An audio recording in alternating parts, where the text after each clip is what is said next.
I've been a blacksmith armorer for over 30 years. I've created weapons for over 200 feature films. This is Man-at-Arms.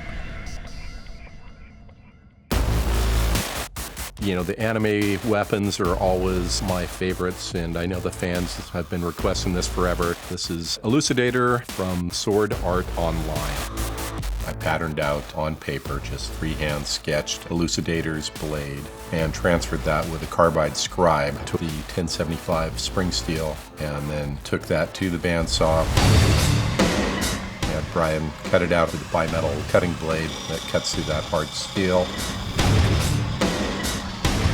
I in turn took it to the belt grinder, ground the profiles to the right proportions.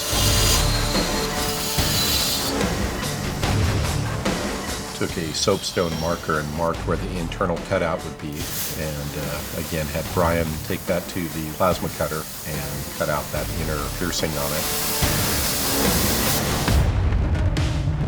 There's another piece that overlays on the hilt section that will be cut out of 3/8 of an inch thick mild steel, low carbon steel.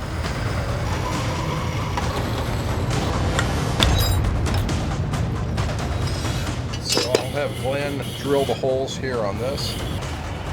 The edges will be beveled, and that in turn will be polished up. And then this will be cut to fit with a Dynafile. I had to extend the tang that'll go through the handle, so I took a piece of 3/4 inch hot rolled steel round bar stock and forged it out so it was about an inch wide by about 6 or 7 inches long. That'll be TIG welded onto the 1075 steel blade. The end of the tang will be threaded to a 3/8/16, just a standard thread size that I use.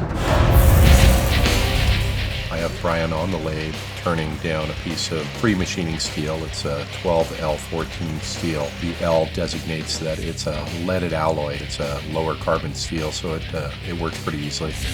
We will turn a pommel about 3 inches long, 1 inch in diameter to match the Delrin grip, which is about 9 inches long.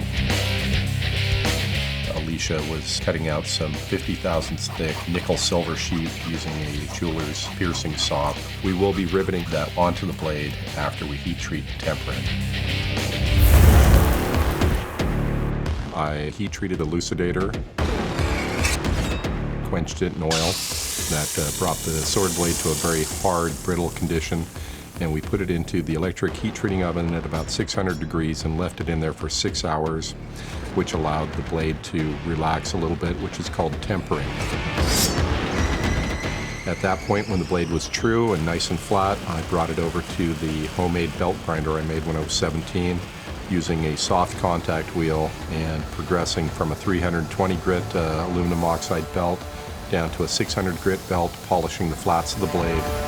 When that was done, we took it over to what I call the Wheel of Death. It's a high-speed buffing machine.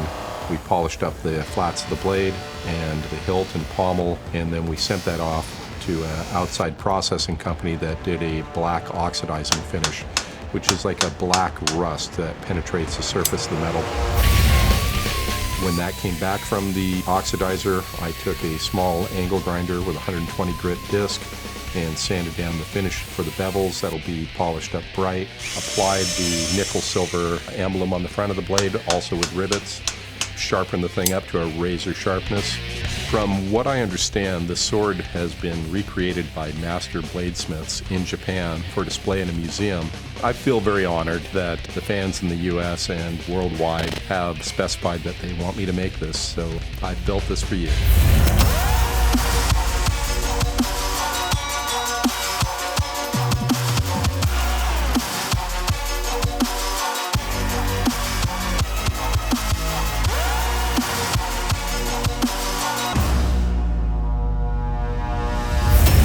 Nathan Kress, who is one of the actors on the Nickelodeon TV show iCarly, came in and sliced up some fruit really well.